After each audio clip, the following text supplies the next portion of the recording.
Hey guys, I am here out in my garden today, and I wanted to give you guys just a quick update on what's going on in the garden. If I'm being completely honest, I've been a little overwhelmed with how much work it appears to be. Lots of weeds, lots of plants growing wildly, and so I've been sort of putting this off, but I wanted to give you guys a little bit of an update, and then I'm just gonna spend the day going through everything that needs attention in this garden.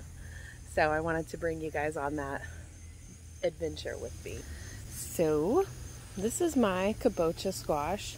That's my cat Ruby. She's out here with me today. This Kabocha Squash, I think I've given you guys a video of it before, but it started off, it's just two plants. Yesterday I cut off some of these dead dying leaves. It looks like this plant has mosaic virus from all this rain we've been getting, but the plant itself is doing just fine. And yeah, I never expected it to get this big. So this is massive. Again, it's overwhelming. What I love about the kabocha is that it is a host to a bunch of bees. They're everywhere. Look, there's one right now. They just freaking love it. There's lots of flowers, and it has, I mean, look at them. There are flowers everywhere. You see all of the bees there. Yeah. So it has grown beyond my wildest imagination, and so much so that it is to the point where it has now started vining up a tree, a pine tree back here. Do you see how? Yeah. I'm not gonna cut it though. I want to see what happens. How cool would it be if it actually set fruit up this tree? I mean, it's off the ground. So speaking of fruit, I have one that is almost ready. I've been waiting. Hi, Ruby. And that's it right there. That's numero uno. Hi, baby girl. Say hi. I think that this one is probably like, ooh, look, it might be ready now. I've never grown this squash before, so I don't really know like at what point it is ready.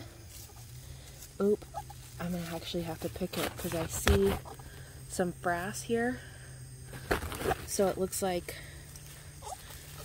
something might be maybe getting into it. I might go ahead and pick it just to preserve it. I think it's close to being ripe though. My understanding with Kabocha Squash, it's a winter squash, but it's summer here in Georgia. I don't know, still seems happy enough to grow. But it's supposed to feel really heavy, which this does feel massively heavy. It's supposed to be dark green, which it's dark green. So I think that it's, you know, pretty much ready to go. And that didn't take long to grow at all. I mean, once it set fruit, it's probably been like a week or so. And then I saw some, I don't know, I have another one in here somewhere, which I'm not gonna go searching for it right now because the bees are here and they are having fun. Look at this one, see? Just tons of them in there and they just love it. They're everywhere. The problem with this vine is that it continues to grab hold of stuff. So I'm constantly out here trying to tell it where it can and cannot go. And like, as you can see, I already have a small garden, so I'll come from this angle. But it's taken up everything. It's tried taking up other beds. I just let it do its thing on the ground.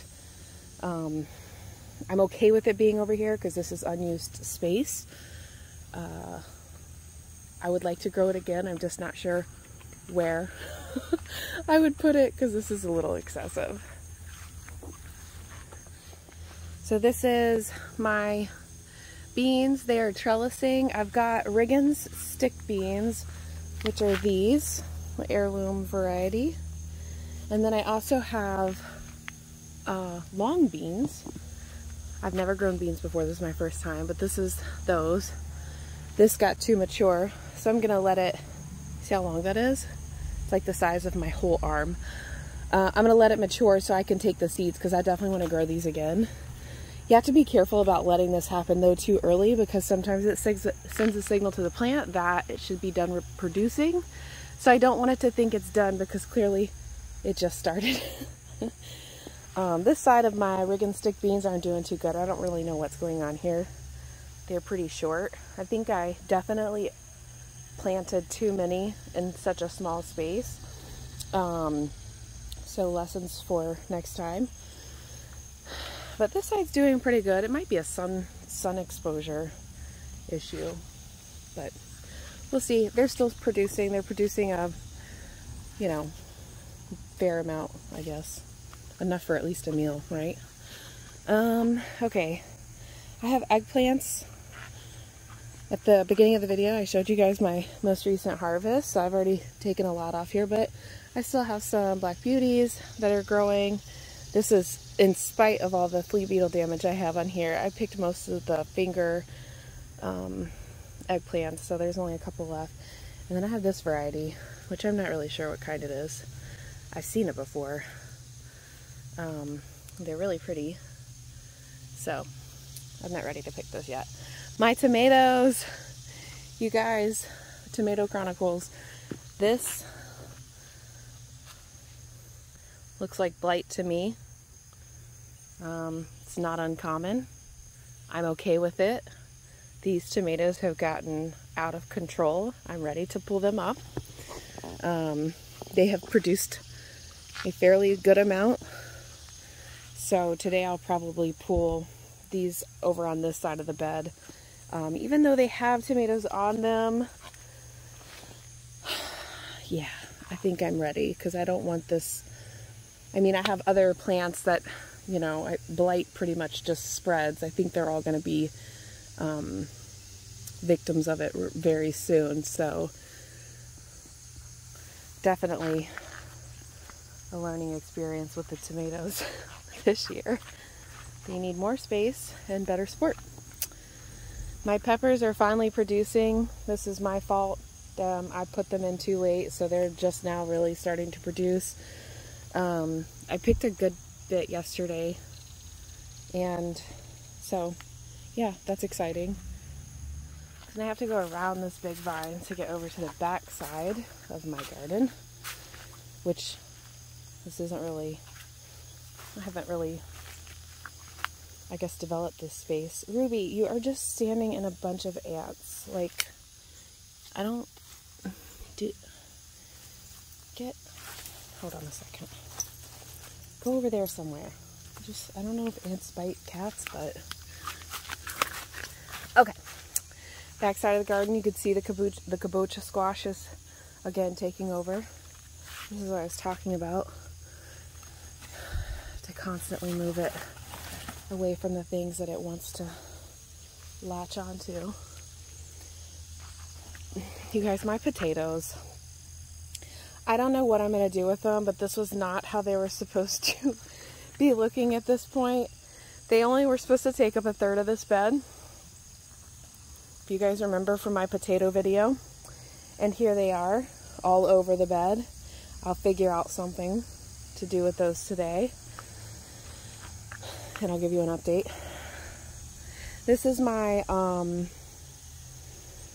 Malabar Spinach. I'm just going to say, if you have never planted or grown Malabar Spinach, which is a hot season spinach, this is really good spinach. It's very prolific. I mean, look at it.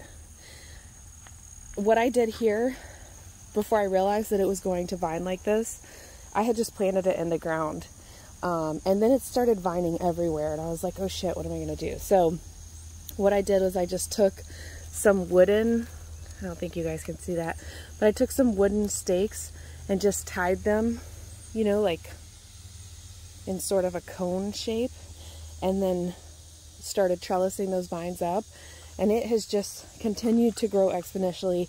It's starting to seed, which I'm super excited about because I definitely want to harvest seeds from this. But I just ate some of this like a couple days ago, and it tastes great. And it's, you know, you cook it, you can eat it raw, but I think it's like a little bit of a thicker leaf, so I don't know if it would, it's not really my favorite raw, but I cooked it, and it's really good spinach. So I really want to keep growing this. Obviously, I need a better plan for where I'm going to put it, but this was one plant, maybe two, and this is what it's done. So really neat. So excited about that. I know it's a mess, you guys. I've been avoiding this. So I planted a wildflower mix back here on the back side of this bed. My goal here was to attract bees. It took forever for the wildflower mix to actually bloom, and then when it did, it turns out there's sunflowers in it, which isn't exactly what I was hoping for. I'm gonna let them grow because I'm just interested to see how tall they get and what they do, but that's not what I wanted. So I'll probably pull most of this stuff out, just because this is not, this is way too wily for my taste. But I mean, they're pretty. That's some cute color, I guess. The rest of this all looks like weeds to me. Pretty weeds, but weeds nonetheless. My bee balm is doing okay, attracting bees. Did you see that? It's a pretty little bee. I let my cilantro go to seed. When it dries out, I'm going to, I mean, I didn't let it go to seed. It went to seed. I just haven't pulled it up. When it dries out, I'm going to harvest the seeds. And I probably will just save the seeds to plant more cilantro. I'm not going to make coriander or anything.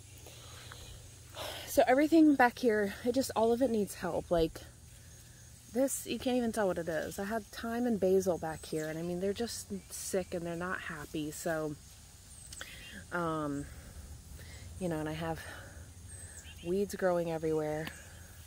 So my lantana bush is back there loving life. I'm also thinking I might put pumpkins in the ground today. If I have time, we'll see. It's a little late to be planting pumpkins if you want them for, Halloween. This is right at the beginning of August. My pumpkins are 100 days.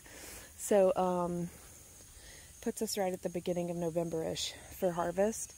And so it's a little late for Halloween, but I'm going to do it anyways. I just want to see what happens. And, I'm thinking I have this huge reservoir behind my house, so I'm thinking of putting the boxes on the other side of the fence and letting them kind of grow out, even though, you know, the county comes and mows this. I don't know. I haven't really thought that plan out, but I might trellis it up over my fence. We'll see. More to come on that. So that's it. I'm going to get to work because, as you can see, I have lots of stuff that needs to be done. Lots of plants that need attention here. So, yeah, I'll check back in with you guys once I have made a little bit more progress. First, this is my harvest for the day. I also had some basil and long beans that I took inside because I didn't feel like carrying everything at once. I trimmed up my tomatoes really, really good, and that meant I sacrificed tomatoes that weren't ripe yet. So I'm gonna see if they'll still ripen. They haven't even started blushing, so they probably won't. And if not, we'll just have fried green tomatoes. And then I told you guys I was gonna go ahead and harvest it, so I did. Look at how big this baby is. It's huge. I mean, it's not huge, I guess, compared to most squash, but it is big for me, and the first time I've ever grown squash.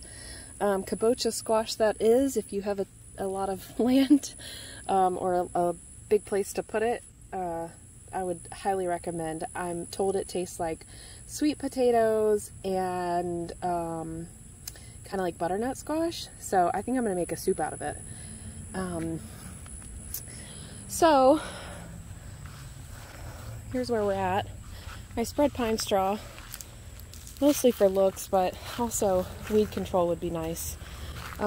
This is the tomato plants now. I don't know if you can tell, but I took off a lot of branches. I took out 2 whole plants that had just, you know, you could tell they had reached the end of their life cycle. So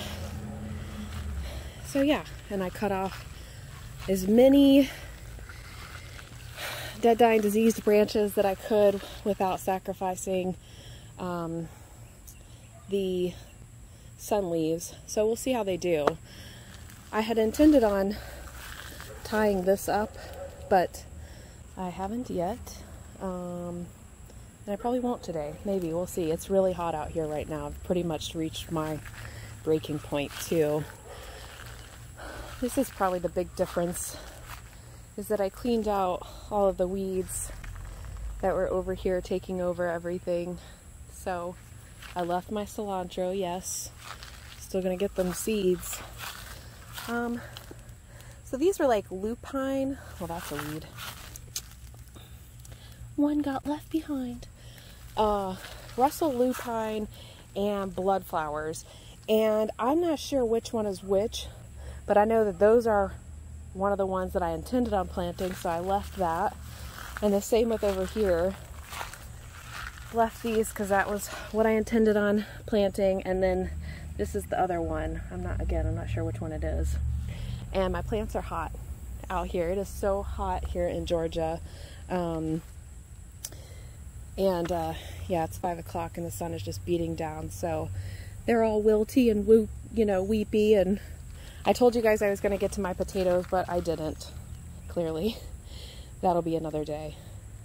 It's a little overwhelming for me at this point. But if you guys have any tips, what you think I should do with these potatoes, let me know. My calculations say that they should be ready to harvest in 2 weeks, but they don't look like it. And I've dug below the surface a little bit, and I don't feel any potatoes down there.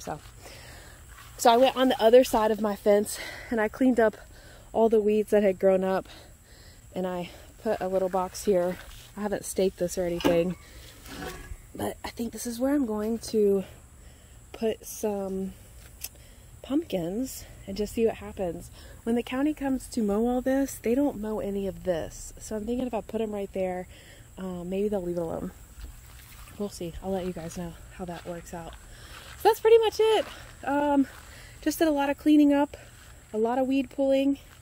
Look, a butterfly friend. We had lots of butterflies out here today. Lots of butterflies and bees. It was really cool. I love seeing them too. We have dragonflies, a lot of dragonflies that come out, so yeah, it's good. Even if I don't get anything from my garden to actually eat, I'm still happy with all of the butterflies, bees, dragonflies that I get to see out here. Tiny frogs, tons of little tiny, teeny tiny frogs out here.